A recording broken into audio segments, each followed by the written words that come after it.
it's one of those days where things just get crazy, and you know what? Today is one of those crazy days, and to be honest, we've got lots of good stuff here, to talk about, and I'm excited. We have a somewhat big cast today.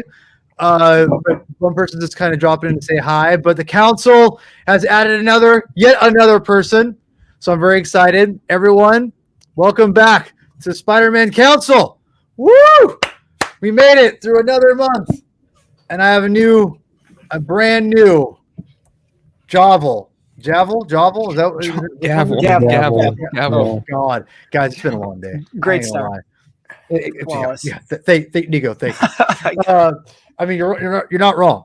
You're not wrong. So today I'm going to try to do something a little different here, and we're going to be doing a little bit different. Meaning, I'll probably be doing this between all of us. Let me straight over here.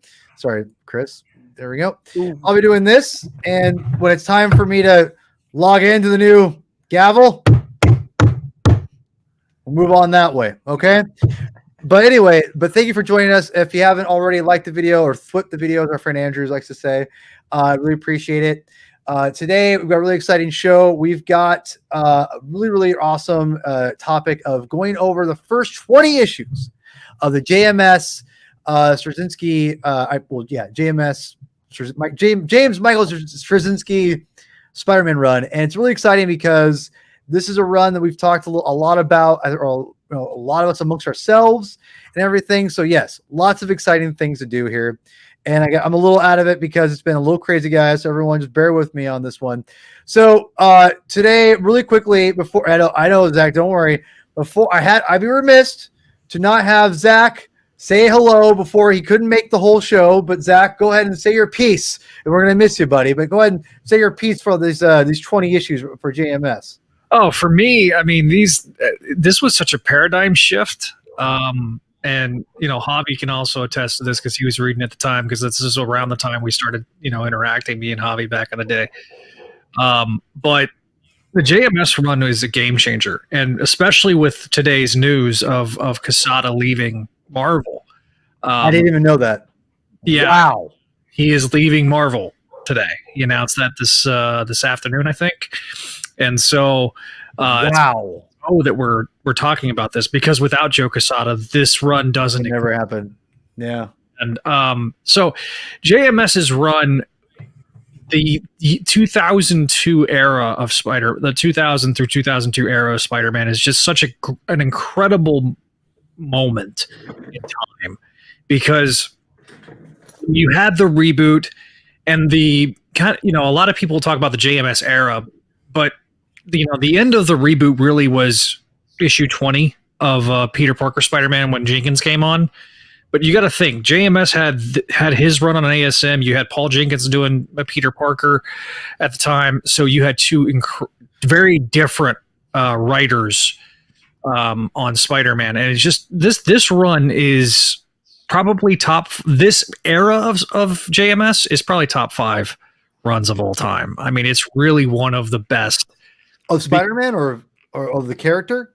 Of Amazing in particular, I would say. Specifically Amazing. I think it's one of those runs that this era, because of the era of which it's coming off of, the fact that a lot of people, the poor Howard Mackey was just so burnt out by the time he was done that it literally was such a breath of fresh air.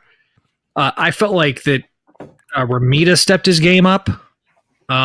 He got about that during this run. Scott Hanna and him were just killing it during this era and during this time. I think the colors are great. I also remember that they also kind of pulled back the amount of issues per. And I remember the first issue was so hard to find. It just flew off the shelves. It sold out. It was one of the first issues that I can remember them talking about them selling out at the time. So for me, this era, this is my favorite version of Aunt May. This is my favorite. I really loved, and yes, I get it. everybody. We want to get it. We're not. Yeah, we're not going to go there very fast. We'll get there eventually. Eventually. This is not that show. Order. You heard me. Order. All right, Zach. We've got a long show, my friend. We so I don't mean to brush you off fast, but there's 5 other people. I gotta get on here. People all say this. It's an incredible run. If you've not checked it out, it's available on Marvel Unlimited. All the issues we're talking about tonight. Go check it out. There's also an omnibus, trades, and there's a massive amount of ways to read this book. So definitely check it out. I am excited to watch this later or listen to this later on. I'll probably listen to this the rest of this at work. But unfortunately, I have to be up at 4:30 in the morning. So yikes. Well, Zach, as always, you are a fellow council member, and I will have you back on soon. We'll be jumping on the podcast tomorrow. I'm excited. So, as always, my friend, I'm here for you. I love you. And we'll get you on the next show. We'll figure something out. But yeah, we'll do a simulcast. We'll figure all that crap out. Yeah, we'll do it next time. So, and I'm actually really stoked you got to kind of say your piece. So that's awesome. So go, if you haven't already, please go follow the Spidey Dude Experience on YouTube, Spidey Dude Network. It's a great show. I love being a part of it. It's awesome. Adam's on it. Zach's on it. It's his show. So yeah, good stuff. Javi's on too. Right on. Yeah. Javi too. Everybody's on there. Javi's a part of the Spidey Dude Radio Network at ASM Classics. Check it out. New episode coming. So with that, excellent. Good night, guys. Night, guys. Or night, Zach. All right. So, which I'm glad that Zach kind of hit. It was a good kind of set the stage a little bit, because a lot of old school Spider-Man fans need to remember, if you need a history lesson of what's going on with the JMS run. And Javi, I need you to you're one of the people that kind of in Adam too. You guys are kind of there maybe, or potentially remember it a little better maybe than I do, because I was out of comic books at this time. There was pretty much from the late 90s to early 2000s, I was absent. And the Clone Saga and that whole fiasco, I like the Clone Saga, but it got just way too much for me. Mm-hmm. And so I dropped out. Plus I got older, got more interested in playing music. And I was like, comics. I just, to be honest, I couldn't afford buying comics at the time. It's either play music, make records, or whatever, or buy comics. It's like, now I'm doing music. And I just, that became my thing. Always loved comics, always, read them, kept up a little bit here and there. But anyway, this was a very much a spot that when I started getting back into comics, I started seeing John Romita Jr. again talk about, like, in the most notable thing that kind of piqued my interest a little bit was in the old Spider-Man DVD special features. We're talking about Spider-Man, right? And they're interviewing John Romita Jr. He brings up Ezekiel in the special features. Mm-hmm. And I was like, who the hell's this Ezekiel guy? And I'm like, what he has the same powers as Peter. Needless to say, I eventually got on it, which we'll talk about. But this was a very interesting time. And I'm curious, Javi and Adam, you guys specifically, this was following the John Byrne, Howard Mackie run, right? Like, it pretty much is like that, and then this. Did anyone have any confidence in this run leading up to it? I'm curious. Either you guys have anything to add to that? Yeah, my recollection is, I did the Clone Saga. I did every title during the Clone Saga. And when that thing finally ended with Peter Parker 75, I kind of stepped back a little bit. I stuck with Amazing, if I'm remembering right, and then just kind of dipped into Peter Parker every now and then and didn't really bother with Spec and Webb until afterwards, where I decided, actually, this is pretty entertaining. They were telling good stories. But I stuck with it till the final chapter. I even got a letter printed in the last issue of Sensational Spider-Man. So when chapter 1 came out, like, Spidey was like at the top or the bottom of my read pile. Like, that's like, I was saving the best for last. And then when the John Byrne era started, even with JR on the art, just the story was so hard to take and so far removed from what I wanted from Spider-Man that became the first book that I read. And No Man's Land would be like the last thing I'd read that week. So just waiting for like Spider-Man to get good again. And we kind of started to get that with Paul Jenkins. It was like this weird offbeat, like 1 and 2 issue stories he would do with Bucky on art. And it was just quirky, but it wasn't what Byrne was doing. And right around this time too, we also had Ultimate Spider-Man kick off, and that felt really cool. And then so by the time we're gearing up with JMS here, it was like Spidey was like all thrusters are go, because Peter Parker was kicking ass. Ultimate Spider-Man was, I thought, an amazing retelling, no pun intended, of the origin. We had the movie in production and news was coming out all the time. And then JMS was like the icing on the cake. And we had the first PlayStation video game, which like revolutionized at the time. Chris Clow. So, I mean, it was just I'm saying amazing again, but it was an amazing time. And the way that book hit and the voice that JMS had for Peter, it felt fresh, but it also felt like home at the same time. Yeah. I don't know, Adam, if you had something similar. Yeah. I mean, I honestly, I missed the boat on this run as it was coming out. I was like collecting the reboot a little bit and sort of dipping my toes into Ultimate. And I remember like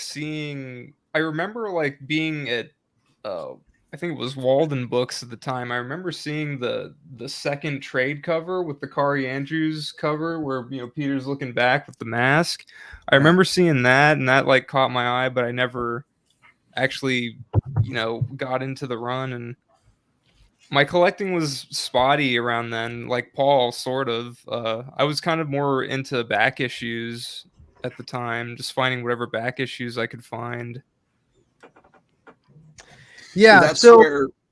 Go ahead, Javi. I was say I was at that point too, where I had been collecting since like Amazing 325, like Unbroken, and I didn't want to stop that because I had dipped in and out of Batman depending on the artist, or I'd switch to Detective, but like I wasn't going to break Spider-Man, and it was such a chore to go through like the start of that relaunch with Matty Franklin as Spider-Man and Peter quitting, and then he's got no job and he's sleeping in an alley. It was rough. I love Byrne's Man of Steel, but I did not care for his Spider-Man reboot at all. Yeah, this was, to be honest, that's one thing I haven't read. And I'm, right now I'm doing a chronological read through of all the Spider-Man comic books, from the main 616 continuity. Nothing like, I'm not reading the Spider Super stories from, all that stuff, like, whatever. But I am reading I'm just past, or just up to like late 80s where they just got married. So I just read Craven's Last Hunt. And it's really interesting to go as I'm reading this, and then reading these 20 issues for this whole show has been really fascinating. So, to keep it moving here, I'm going to go through everyone and just kind of talk. I want you to talk about, I'll kind of go each person. I'll give you a few minutes and I'm going to bring it down, when we need to. I'm going to go to you, Chris, first. You really wanted to read this. So you got the omnibus. I'm not sure if you brought it with you, show and tell. I'm sure. Yeah, there it is. There it is. Beautiful. All right. Beautiful. Tell us why, when you write it back then to read it now, compare it. If you loved it then, you love it now, is it better now? Give me the whole spiel. This is pretty much the genesis for Spider-Man for me. When I started working at a comic book store in 2007, I had only really ever read Spider-Man comics very sporadically, although as a kid, I was a huge fan of him because of the 90s TV series. And the movies, of course. The first movie came out when I was in 8th grade. So, all in on that train. And then, of course, the video game that Javi mentioned is just a classic. In fact, I did a really in-depth episode of my podcast, Comics on Consoles, about that game, which you should absolutely listen to if you haven't. But I think when I was a kid, I picked up an issue of Amazing. I think it was like 415 or 416. It was in the middle of the Clone Saga, and I was immediately scared into not reading Spider-Man for another 10 years after that because I didn't know what the hell was going on. But as I absorbing the character sort of through osmosis before I started working at a comic shop, and then absorbing him on a regular basis through larger Marvel U stuff and through reading Ultimate. I think I told you before, Paul, like my high school library had like 2 comics collections in it, and one of them was a big, thick Ultimate Spider-Man hardcover. So that was the first time I read that. But I needed to jump into Spider-Man, and I figured the best place to do it was at the run that was just ending when I started working at a comic shop in 2007. So it was the One More Day, Brand New Day genesis of Spider-Man's new beginning. So I went back to the beginning. I scoured eBay because we sure as hell didn't have the back issues, and I started at number 30, which is Straczynski's first issue. Read it virtually in just a couple of days. I think I just blew through the entire run up through Civil War and through One More Day even, and deviated a little bit to get those extra 2 issues of One More Day. But when it comes to the beginning, like just this stuff, I mean, this run on Spider-Man, I prefer to have like omnibuy of runs that are really important to me. So I've got Grant Morrison's New X-Men. I've got Brubaker's Captain America almost in its entirety. I've got Straczynski's Thor, which I'm sure we could probably also talk about at some point because that was also another big beginning. New Avengers, and now Straczynski's Spider-Man. I've got both volumes of it. And really one of the things that I thought this run did so well was it introduced enough of like the comic book quirkiness that I didn't often see from Spider-Man and dealing with like the magical realm, but it did it in a very grounded, clear, and concise characterization of Peter Parker. The interpersonal relationships were really compelling between he and Mary Jane and Aunt May in particular. And I love that he didn't rely on long-standing rogues to start the run out, because it immediately made it stand out from the crowd, especially in the volumes and volumes of Spider-Man stuff that I've absorbed in the years following this. So this is really kind of a foundational run for me in terms of getting my understanding of Spider-Man in the comics up to snuff. And I love it. I'm probably more forgiving of even some later aspects of it than some people are. But these issues in particular, and a lot of the stuff that comes later, I'm a big fan of. All right, Nico, tell me what you think about this run back in the day and to now. Well, so back in the day when this started, I was like 5 or 6 years old. So I did not read this at the time, but I will tell you, I have an interesting relationship with this run, and it's actually a very small one. So one of the first comics I ever purchased was actually Spider-Man 500, or was Amazing 500. We have it. But I was so young at the time. It was just something that my dad, wanted to get me to have, and I tried to read it, and I was way too young. And then a couple of years later, he actually guided me towards the Ultimate run. So I have all of these old trades. And so actually the Ultimate Spider-Man stuff was the first stuff that my dad really guided me towards back in like 05, 06.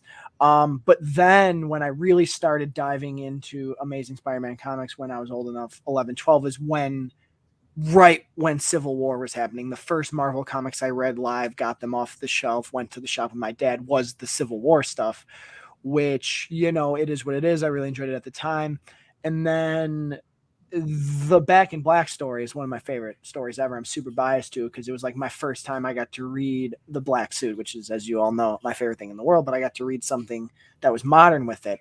And then the One More Day stuff happened, and I wasn't a fan of it at the time because I was starting the actual run from the Lee Ditko stuff. So that being said, my relationship with this run is mainly towards the end when all the controversy happens, and some bright spots in there, like I said, with Back in Black. So the only issue I ever read was 38, The Conversation, that I read I think in high school or college, when I really tried to do I was one of those comic readers when I really exploded with different characters in high school and college, where I tried to read all of like their most important issues or the most important arcs. I wasn't really reading entire runs altogether. So I've always heard that the beginning of this one, or a lot of this one, is really, really special to kind of echo things I just heard from all these guys. So I haven't went back until now, and I got to tell you, so I have no relationship with it at the time back in the day.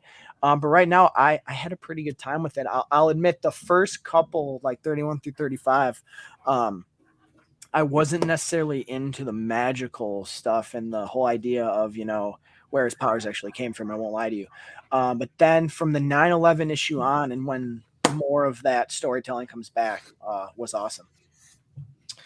Yeah, this was the magical stuff we'll get into in a second. Adam, what's your take on this run here after reading it, the first time and reading it now again? Well, this is honestly more or less the first time I've read this. I've read stuff like, I've been collecting it a bit, and it's been on my list to read. I keep hearing like, either it seems to me like it's the greatest, or it's like, it's good, but and I think that has a lot to do with the magical aspects, which I know later on in the run even through this, it's like Peter's like, oh, I know my origin. Like, it was, science. It wasn't this magical stuff. But it permeated through this. There's the possibility that, well, maybe it was kind of both. So I feel like that's kind of a fair take, and that's, I kind of like that. There's no real clear answer. But I think, I like it. The art is incredible. Like the first arc, Romita Jr. is just firing on all cylinders, and the end of the 3-parter with Doc Ock is just he's going nuts. Like it's just, the art is so damn good. I like Peter's characterization here for the most part. I think like some of it, JMS I think gets the heart of the character. I think some of Peter's voice is a little, it's half and half for me. Like it kind of misses, but other times like it really hits. I think Aunt May is fun in this. Mary Jane's good. There's touching moments, there's sweet moments. I think right. I think that I think the magical stuff is it's different, but that's a good thing. And I think this is actually a really good starting point for people to get into the character, even though it doesn't have a lot of the big stuff. There's not a lot of stuff you really need to know before going into this. And That's I will right. wrap it up. That's right. Because the gavel. You gotta wrap it up. Yeah. I got the which, by the way, this is the best costume that they should incorporate in the comic books. By the way, this is a fantastic costume. Javi, you're next, my friend. What was your take reading it then to now? I'm trying to remember, like 20 years ago now. God, right? I said earlier, it's like I really enjoyed it at the time. John Romita's art, he had just done Peter Parker, so it wasn't like he was gone for very long. But like here, his Spider-Man's more spindly, if that makes sense. Like his limbs are just more thin and lean. I'd love to know what it is about like your brain. Like when I was a kid, like I loved like classic looking art. Like I gravitated to Aparo, not Brayfogle. I liked Romita Sr. I didn't like, I don't know, Frank Miller. But, as I got older, I came to like appreciate those, like Kelly Jones. Like I hated it in the early 90s, but I like adore his stuff now. And it's the same thing with JR. Like when I was a kid, like I would see his stuff in like the late 80s. And I'm like, well, that doesn't look quite like his dad. Like the proposal issues looked a little weird to me, and the line work. And he did Armor Wars 2. And I'm like, I'm not digging on this. But then something happened like in the 90s, and I just like fell in love with his line work. And that's just something that's continued to this day. And in this, I think it's with Scott Hanna, it's some of his best looking work. And he's a hell of a nice guy to meet in person too, if you ever get the chance to see him at a con, now that we have cons again. So from like an art standpoint, I mean, it's perfect to me. Story wise, I remember the controversy that the potential that Ezekiel had. I kind of had like a wait and see approach, like to see where we're going to go with the story and not get upset and fly off the handle with it.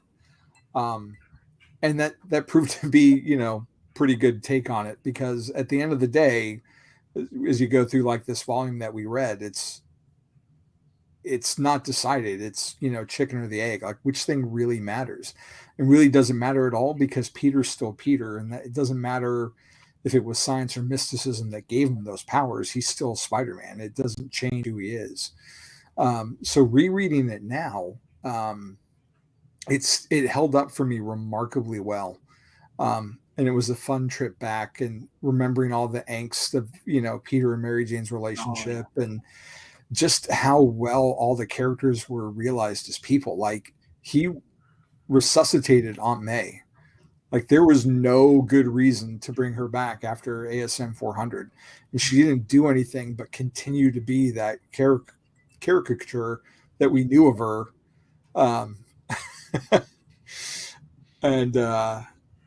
And here, we got to see her as like a real person for maybe the first time. Mm-hmm. And that was really impressive.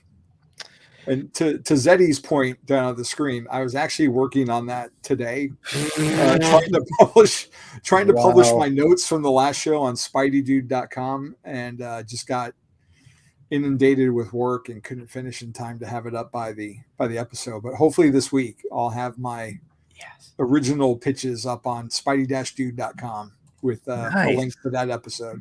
Yes. Nice. Okay, so going back to me, I'm going to say this right now, that this is kind of a special run for me, especially these first, I'll say first trades, because I was buying these back when I got back into comic books. I was a trade guy. So I have all these original trades. They're all the ones I had back 20 years ago now, Javi. God, we are old, dude. So wait, how does Batman one get in there? Oops. Back when J. Scott Campbell drew interiors as well as covers. Oh yeah, I saw some Gen 13 stuff, if you know what that is. What's interesting about these comics is I remember going to the store, Dreamstrands, Chris, because it was this comic store was right next to my favorite Mexican place. And I went in and I was working at a call center, and I was getting back into comics because of the movies. And of course I'm like, well, I miss reading comics, so I always wanted to read Miller's Daredevil, never did. And I always wanted to, and I'm like, well, I love Spider-Man, so I should read Spider-Man. So I went to the comic guy, who now is my regular comic book owner. I've been still going to today. And I was like, yeah, where's a good jumping on point? The classic, like, where's a good, I can just kind of get back in. He gave me this. And I'm like, okay. I'm like, oh, John Romita Jr. I know that, obviously, right? And I was blown away. I was captivated immediately.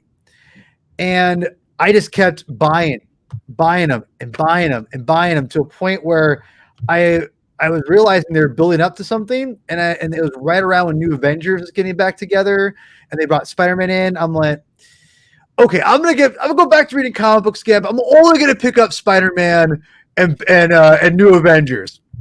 That was a foolish idea, man. Let me tell you, because I bought a bunch of trades between that time frame, but I'm like, well, yeah, it's been since 2002.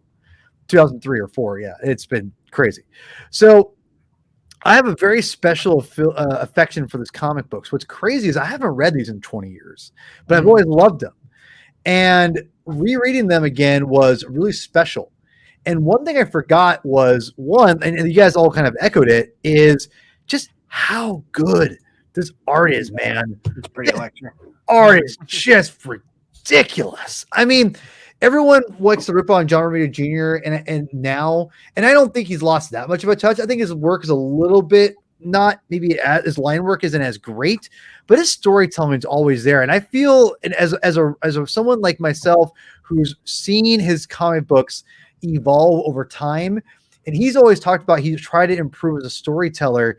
And to me, it's never more evident than I think that in this comic book series specifically, in this run with JMS, he really flourishes. I think he's always been good to solid in the years past. His art's so unique and interesting. And I think he definitely found a good voice with Ann Nocenti and Daredevil. But this art is so much more electric, so much more just interesting that you just cannot deny how good this is and how dynamic everything is on the page. It's just crazy just how good this all is. It's nuts. And I just go back to these, like, this is just so like just just screams energy at you. And so I just when I read it back then, I immediately loved it because of John Romita Jr.'s art. But reading it again, as someone who's been writing comics a little bit now and who's been studying comic books and how to write comics and how all that whole process works, I appreciate John Romita Jr. even more so now, because he really does get the energy of the page that people, I feel it's lost and people want like beautiful looking pictures, and that's why everyone loves to rip off Rob Liefeld, right? It's like, draw feet, trees, you can't draw feet. It's like, guys, I don't read comics to look at feet. I hate to break it to you, I don't. Why not? I don't know, but like, and you can don't like the guy, it's fine. Maybe you're obsessed with feet. That's weird. Foot fetishes are cool. I get it. But like, the thing is, I'm going to like look at the page and look at what dynamics that the artist is giving me, because like I've said before countless times, sometimes the best artists the comic artists aren't always the best artist. Usually it's like the person that's out there who can tell the best story isn't always the best artist. Like Kev Walker's a great example. I've been reading a bunch of his stuff in New Avengers. I do not like his style at all. He's a solid storyteller, but I don't like looking at his pictures. So, you get what I'm saying? It's a whatever. It can work both ways and against him in both ways, A lot of the Image guys, I think Rob Liefeld is a solid storyteller as far as his layouts and things like that. But like other artists may draw better than he does, but they don't always draw the best, most dynamic layouts, I think, in my opinion. And I think Jim Lee's kind of in the middle somewhere, where it's like he's great draw. He can draw great, beautiful pictures, but his storytelling just is not average, but it's not like amazing. It's solid. Mm-hmm. It's okay. John Romita Jr. is very much so. He's got a very distinct style, but he's an amazing storyteller, in my opinion. I think his new Spider-Man comics, the last 2 issues, are a great example of how good he can tell a story. Especially the last issue he does a great job of having a really dynamic 22-page story. Really quickly, reading this again, there's a couple things, and we'll get into some major stuff here in a second. But I want to bring up to you guys as I'm ending here. One thing I thought was fascinating, and this is always what the artist and everyone wants to do, is they want to make Spider-Man new villains. And Brand New Day tried to replicate this with adding, they wanted to leave the old toys alone and bring in the new toys, which I think is not always a bad thing. One of the interesting aspects was I feel that Brand New Day was trying to emulate the JMS model, which was introduced literally loads and loads of new villains. And now when I say new villains, these new villains and new characters are all interesting. And I forgot to get Ezekiel on here because today was just insane. But I got the other ones. I'm going to find Morloon here in a second. Morloon obviously is, Dan Slott picked up on him and ran with him a little bit. Really fascinating. Other characters they brought into this. They brought in the character named The Shade. We brought in the Doctor Strange aspect. We got my personal favorite. We're going to find her here in 1 second. Where'd I go? Where'd she go? Shahara, where are you? Crap. I hope I saved this. Maybe I didn't. God damn it. I should have. 1 second. She's the coolest looking one, too. Oh, God. She's amazing. I love her. I must not have added it. Damn. It's been a crazy day, guys. Sorry. So, yeah, right here. Great example, right? Like, we've got Shahara, where she comes from, and I forgot again. I feel stupid not bringing her on here, but regardless, really fascinating new villains. Again, Shahara comes from the astral plane, and you brought in this whole idea, the whole spider totem, that JMS brings in, and also this guy. Where is he at?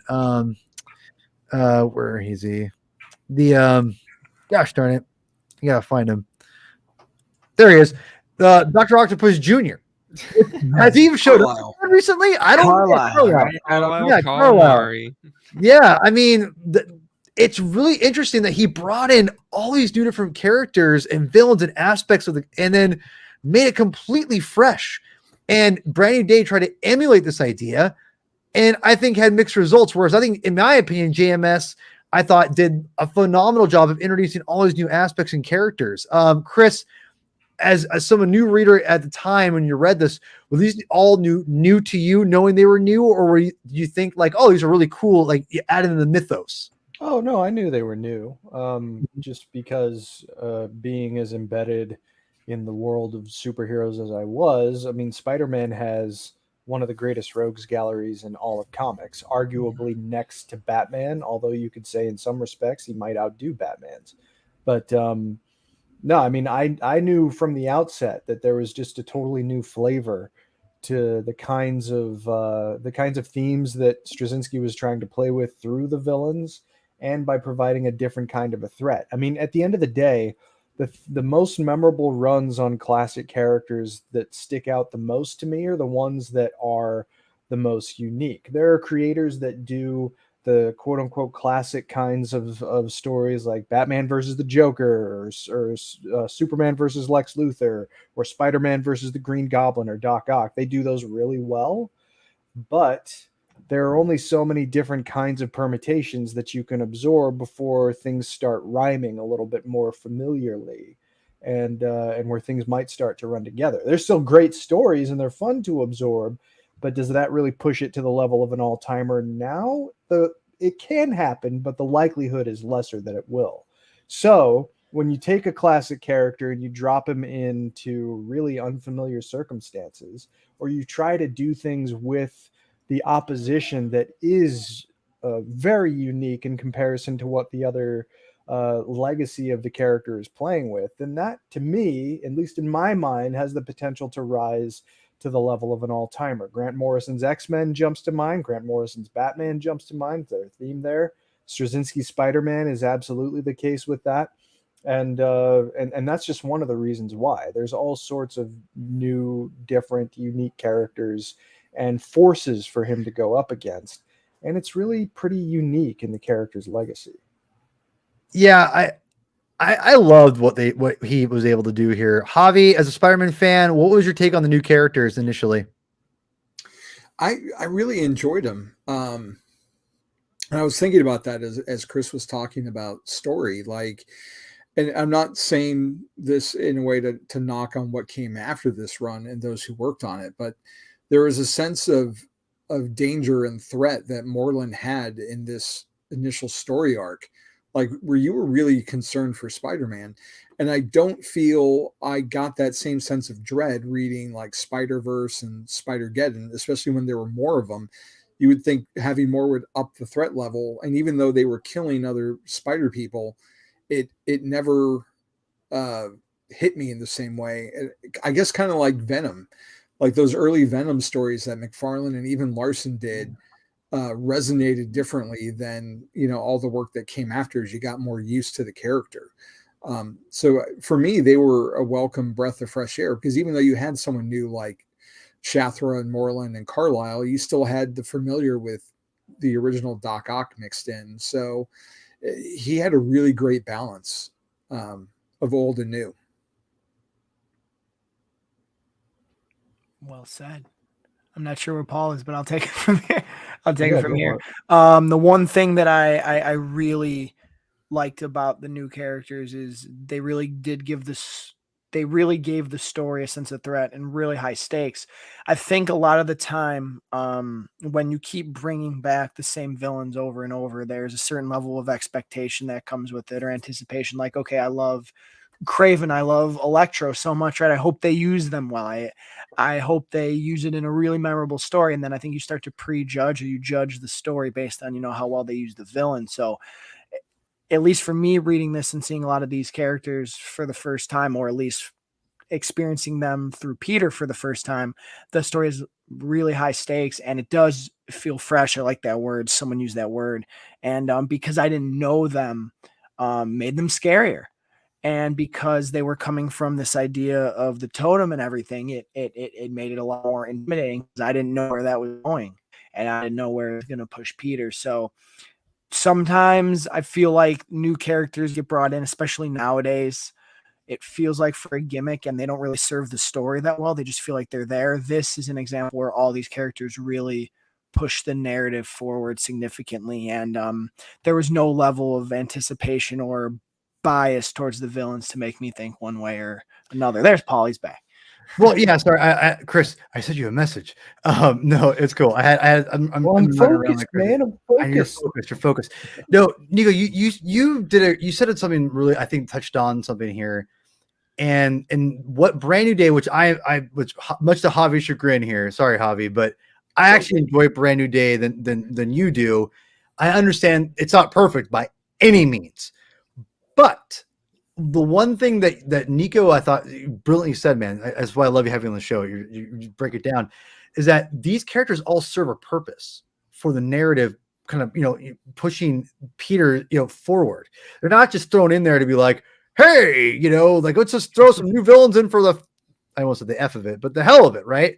And the one thing that you could say is that with this, this whole run, is that it all brings it's all coming to a head in some way. Carlisle's a little bit more fun, but again, Sure. that to me serves a purpose of kind of issuing the idea of like Dr. Octopus, and like the idea of like your old man. Like, this is not the new Dr. Octopus, but it's you know what I mean? It's just kind of a nod to like the old, but like it's not, you're honoring the old, but you're also trying to push the different narratives forward. It's interesting.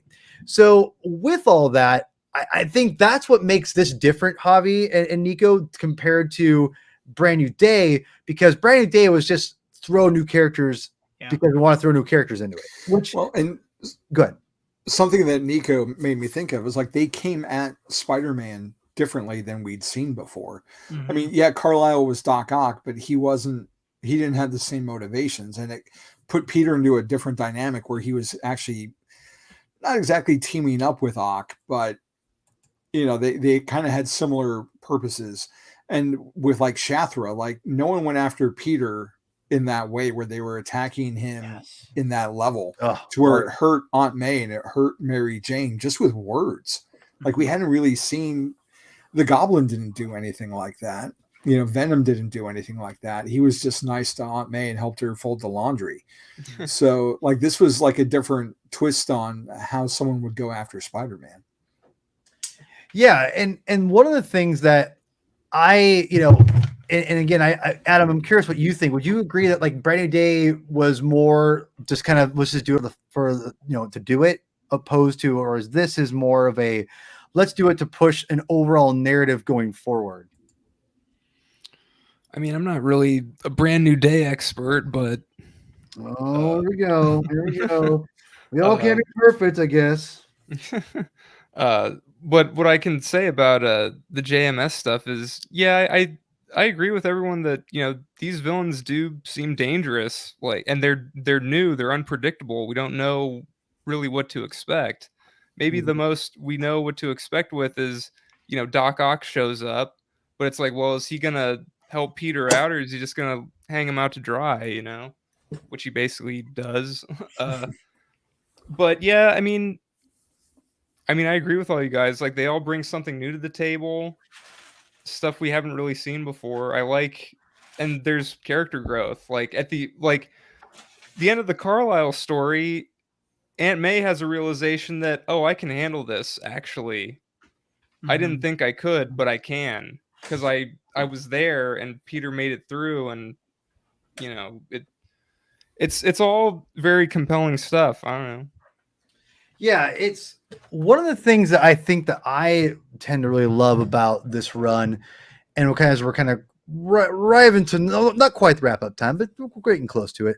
One of the things that I think that this run does brilliantly is what's addressed the elephant in the room is the idea of kind of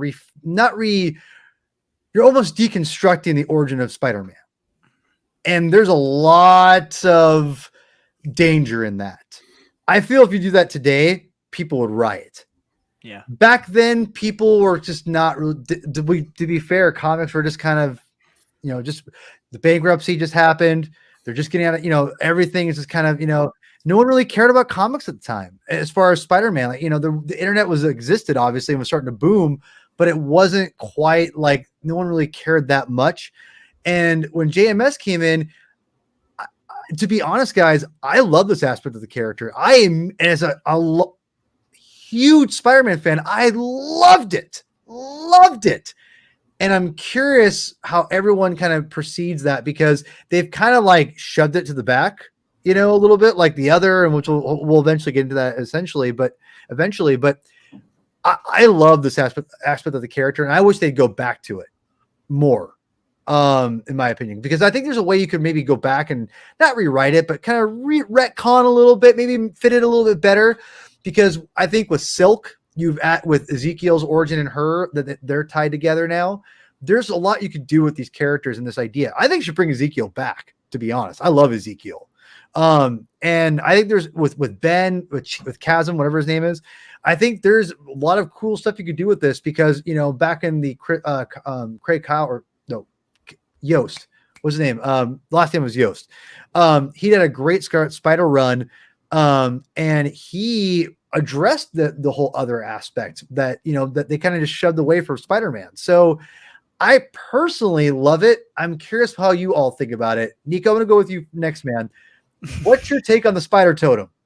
So, like I said earlier, I didn't really dig it at the beginning because it was a little jarring. But then by the end, and the way they tell the story and how Peter deals with it, I thought was incredible. And I think there's the reason why I like this run so much, and primarily the totem thing, is it pushes the character and characters, a lot of his supporting cast, forward. A lot of times in comics, it especially right now, it feels like the characters are all doing the same thing, staying in the same place, and then every now and then someone comes to push them forward or change something fundamentally. I think sometimes it works for you and sometimes it doesn't. One of the best examples recently is 3 Jokers. Why I love it so much is it completely progresses this Batman Joker relationship that has been very similar for years. It really gives it this different meaning and this different history and this different spin on it that, yeah, for some people it didn't work. They didn't like the idea of, and I won't spoil it if you haven't read it, of some of the things. But this is an example where by the end of it, I said, you know what? I like this idea of this very simple thing that happened to him maybe not being the case. But where the writing is so smart is that Peter, in a way, by the end, is pretty indifferent to it. And in a way, it helps him develop mentally and emotionally around what he is and who he is, and accepting the man and the spider at the same time. And you see that duality play out. So that's why I ended up liking it, is because the way they finish the story, well, not finish because there's still some more to come, but the way in this 20 issues, the way they write it, and the payoff to some of the moments at the beginning is really good in my opinion. And it's an example where it really works, but I could definitely see for some people who just don't like that idea. And sometimes it works, sometimes it doesn't. Yeah. I think the fact that they had the guts to do it on Spider-Man is pretty big. And it's like almost like saying Thomas Wayne was a vigilante before Bruce, I mean, like, but seriously, like, what if he, and that's how Bruce became, got inspired, because he subconsciously saw. I mean, I'm not saying that's good by any means, but that's almost like that. If you want to compare it to a little bit something like you're taking that idea, you're trying to enhance it, and that's what JMS did. But I do feel that this was creatively done by using all the different stories and characters of the new villains he brought in very, very naturally. He towed a very fine line that I thought was very impressive. And to answer your point, Mr. Chris Evans, yes, this Brand New Day and this are both new reader friendly. This starts on issue 20. If you want to start here, Volume 2. Volume 2, issue 20. Yeah, exactly. And it's on Marvel Unlimited. If you want to start with issue 20, there's a new omnibus out that Chris, if we want to pull that up too, Chris, again, Chris has the omnibus. It's definitely reader friendly. It does drop you in the middle of everything a little bit, but it's not bad. I think this is the thing. If you've watched the movies, if you watch the cartoons, you can jump into this no problem. I think that's really well said. Thank you, Chris. The first issue does a remarkable job of setting up where Peter is currently in his life. Yep. Yeah. So, who did I miss for the other stuff? Chris, I think I know to go to you, and then Adam. Have you gone yet? Okay, Chris, you go next, and then Adam. Sure. Yeah. I mean, look, I said it before earlier, just when you have the chance to take things in a different direction, you absolutely should. These characters are icons and they can withstand taking things in an unusual, unexpected, or different direction. Ongoing storytelling for characters in publication for several decades in a row is hard. Yeah. And it can be Amen. even harder to say something new within that format. That's why you have to go to these new and unusual places. And in a lot of ways, comics characters in continuous publication in these flagship monthlies are arrested. You know, you compare monthly comics, superhero comics in particular, to virtually any other kind of story, and the characters, for all intents and purposes, are preserved in amber. You know, Yeah, well said, dude. they technically move forward, and there's a continuity of events that kind of shifts because of the infamous floating timeline.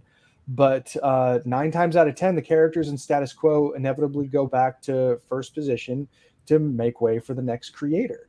Yeah. So you are a temporary steward of a character that you don't own. Why not go a little crazy with it while you can? Because you should test its limits, you know, maybe expose some cracks and then seal them up. You have the potential to fall like any story does, but if you take things further, then you have far more of a chance of sticking out and being memorable than just another story where the main character faces off against their arch nemesis. I mean, that's gonna, you get a good artist to put that on the cover, it's gonna sell a lot of issues.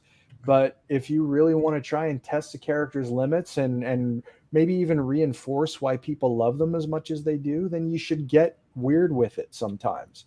And the comics medium is the perfect place to do that. Yes. You're never going to see stories like this on TV or Never, or at least never not right say now. never. I mean, it could happen at some point, but the chances are less for getting to. I mean, Spider-Man has so many memorable characters that have never been adapted in live action before. Or even in animation before. So there's a long line before you get to the likes of Ezekiel and Moreland. This is the medium that is most permissive of those kinds of stories being told. And when a creator and a creative team has the chance to get crazy with the concept and show us something new that maybe we suspected was there, but we never really saw before, you should absolutely do it. Yeah. Adam, what was your take on the mythos or the mythology, the retelling of the mythology, if you will? I don't mind it too much because it's not. It's fairly neutral. It's like it's up to the reader to decide if you know it's science or magic, and I think you just keep it at that. You know, don't really go too far one way and the other or the other. And I think that's the way to play it, really. So I don't really have that much of a problem with it. Yeah, it's one of those things where I think that people, when they read it now, they'll probably go, "Oh, I'm glad that's been like lost or whatever." And But it hasn't. but it hasn't. They touch on it like the stingers. I mean, like the other gets really. I feel like the other is a little bit of an extreme of what Straczynski was doing. We got a ways to go before we get there. Yeah, we do. Which I think it was. Again, A for effort on that. We'll get to that eventually. Next year sometime. But either way, Sin's Past is brought up more often than the other. Oh yeah, yep. But future. And they just Especially lately worked on that. Yeah, and they just and that's one way of putting it. They just worked on it. That's one way of doing it. Oh man, that's a whole different episode, man. I want to know what happens in that last run with Nick Spencer, man. I want to know the inside scoop. That's a TV movie waiting to happen, in my opinion. It's gotta be. There's no way. Like the way that ended, I'm like, this doesn't make any sense, like at all. Like, even for comic books, man, it just does not make any sense. A little convoluted, yeah. Yeah, it's a little bit. So I guess wrapping up, I'll give everyone one little last thing to say. Javi, what's your kind of, as we get, we're eventually in future episodes, maybe not the next episode, but in future episodes, we're going to be, diving more into the run overall. But as far as now, what's your take on the run, kind of, last thoughts on the series or this kind of these issues in particular? there was just a special kind of magic that was coming out in the early 2000s of Spider-Man. And this is kind of like the flagship of that, if you don't count the movie. And it just, I don't know, it made Spidey familiar but fresh in like different tones, and it just really brought it back. One of the things that's so great about Peter Parker is the supporting characters, and in this, Straczynski just stripped everything away and just kind of focused on a core three. And by doing that, by giving everybody else a rest, you really got to see what made them tick as characters. That's a brilliant point. And why Peter and Mary Jane work as a couple, be it married or just committed to each other. All that is present here, and why you can still have drama come out of that, because no relationship is perfect. And Straczynski does a good job of showing, the pros and cons of that, and how the root of it is, love for family and love for, your partner. So I'm glad that we went back and reread it. It's been a while. I don't even know. I may have read this once since One More Day happened. So it's been a hot minute since I got to it. But just seeing the art and the colors, it's been a nice dovetail with Amazing right now to flip back and forth between, JR 20 years ago and of today. Yeah. And that Strange cameo, you got to give him credit for tying that back later at the end of the run. That was unexpected. Yeah, totally. All right. Mr. Nico, what's your last words on this, my friend? Listen, I started this by telling you guys I was near the end of the run where there's some bright spots, but the controversy happened. I never read all this at the beginning. I try to always, temper my take because I don't want to feel too in the moment, but this was some pretty memorable stuff for me. And I wish I read this sooner because I had a really great time with it. And I just have massive respect for, like I said earlier, the way it pushes the character forward, and the artwork is just fantastic. But the one thing, because I have a few seconds left here, is the couple issues in a row with Doctor Strange where Spidey goes into the astral plane is some of the most fun I've ever had reading Spider-Man. Oh, for comic. sure. I swear to God.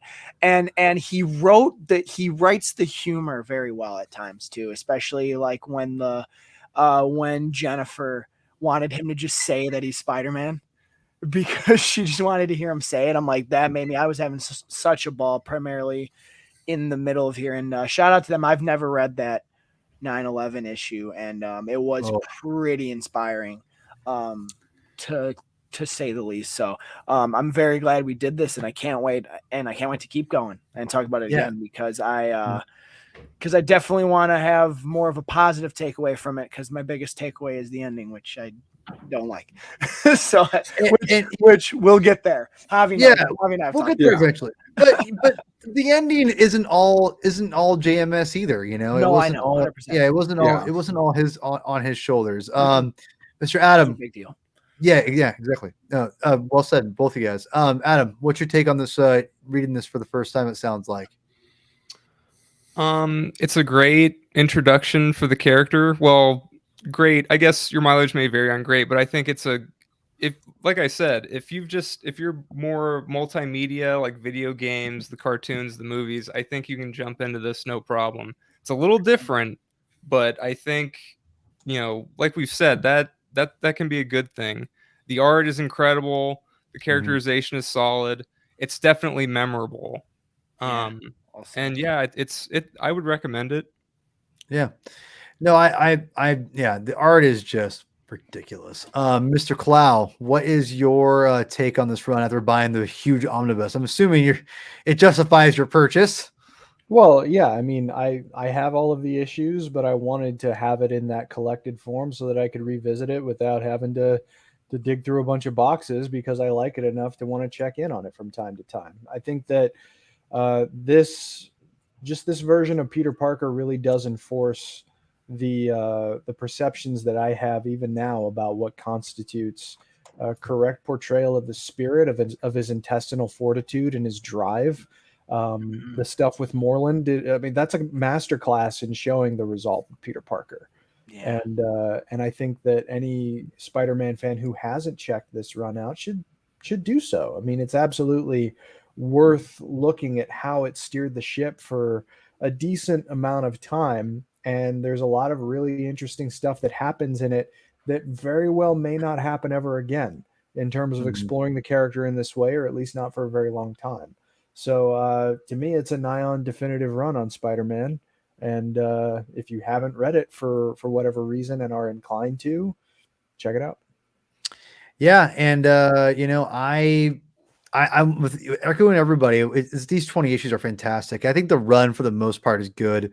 There is some interesting aspects, but at the same time, I think this was important for, I think, for comic book fans like myself to read, because it kind of gave you faith that comics can be. You're not always going to be changing as far as mainstream comic book characters like Spider-Man and Batman and whatever. That yes, they're not going to change, but it's not about change. It's about telling fun, interesting stories. And my good buddy Alex from the Comic Book Historians YouTube channel and Twitter, he always tell me the illusion of change, right? That's what comic books are. These mainstream heroes, but that's true, but that's still an art of itself, right? To really give you something different that's not really different, but it feels different. And that to me is a good storyteller. That to me is people working together collectively and making a good product. Because to me, that's what comic books is, and any good story. People say there's only like 6, 7 main stories people can tell for the most part. And that's true. And I think if you can find creative ways to bring out different aspects of the characters with different villains, with new villains, or whatever, there's ways you can do it. And also maybe tweak little things here and there without super crazy. JMS kind of does all of those things. He goes crazy. He goes less crazy. He really is brilliant in what he does with that. So, yeah, I love this. I love this run, and these 20 issues are phenomenal. John Romita Jr. is just, oh my god, that art is insane. I wish I could get the line art for some of those pages, man. They're just incredible. I wish I read it physically because the art. I wish I read it physically because I know some of those splash pages will hit so much harder. Oh yeah, and listen, there's some gutter loss. Yeah. Listen, I love digital, and I have but you're right to an extent. The splash pages are just zoomed out. It's but you pick up that. But you know what though, man? Like the thing is, like it's so when you do read it physically, it does pop. He does get the medium, man. He gets it. He's so good with the lighting and everything too. He's fantastic. He's phenomenal. I feel like he's underrated. It's weird to say that, but it's true. He's hit and miss for a lot of people, but I've always liked him. He was some of my first Spider-Man comics before this run, so I've always liked him. Yeah, exactly. So, all right, guys, we won't be back next month. Next month is insane. I got a big month. Next month is tomorrow. Yeah. I mean, I've got next month is insane. But we'll be back. We haven't figured out what we're going to talk about yet, but we will be back July. We'll figure it out. And we'll get some topic, it probably won't be this, but we'll revisit this eventually again. We'll keep every couple of months. We'll kind of revisit it. But anyway, everyone pimp up your stuff. Javi, I'll let you go first. Where can people find you at, my friend? BatmanOnFilm.com. I review Batman, Catwoman, Robin, Batman, One Dark Knight, Catwoman, whatchamacallit, Lonely City, whatever her new, which is, by the way, that's amazing. Yeah, amazing. So you can find all that at BatmanOnFilm.com, at Spidey-Dude.com. My son and I have a podcast, Amazing Spider-Man Classics, where we start off with Amazing Fantasy 15 and we go forward. And this is his first exposure to these issues, and he's a kid in high school, so we're looking at 60-year-old comics. Through the eyes of a 17-year-old. So that's been a lot of fun. It's so dope, man. It's so dope. Thank you, man. And I'm just around, man, talking James Bond, talking whatever. The Bond is not enough on Instagram, and at Javi True or at ASM_classics on Twitter. Right on. Nico, what about you, my friend? You can follow me here. That's at Nico Crusoe, Twitter, Instagram, Letterboxd, TikTok. I do some movie reviews on TikTok. If you just tweet at me, I'll respond. If you DM me, I have a great time. I love talking about stuff. Please follow the Vigilante 1939. That's the main podcast I do with my dad, who's been on the show. We did Infinite Crisis with the guys here. It was a ball. You're coming back. Or the countdown. Yeah, no, I can't wait to keep going. That stuff was good. And our guy Zeddy, who's in the comics also, or in the comments, not comics, but he's in the comics, right? And also the Italian Spider-Man Coalition, that's at Italians for Spidey, with our good friend Mr. Peter Vera, who we're gonna have to get on here at some point. We're 3 Italian guys who like talking Spidey, so we talk half Spidey, half Goomba stuff. And come DM me, come tweet at us, and we like to hang out. So, and I'm going to tell you why I feel a certain way about certain things. Right on. Mr. Adam? Enchilada Legs on Twitter, Spidey Dude Experience on the Spidey Dude Radio Network with Zach and Paul, and Javi joins in sometimes. That's more or less it. Right on. All right, Mr. Chris, what about you, my friend? Discovery Debrief, a Star Trek podcast where we're talking about the best space show on TV today. So, pretty not wrong. You guys are crushing it on that show, Chris. I just want to say I am loving listening to that show.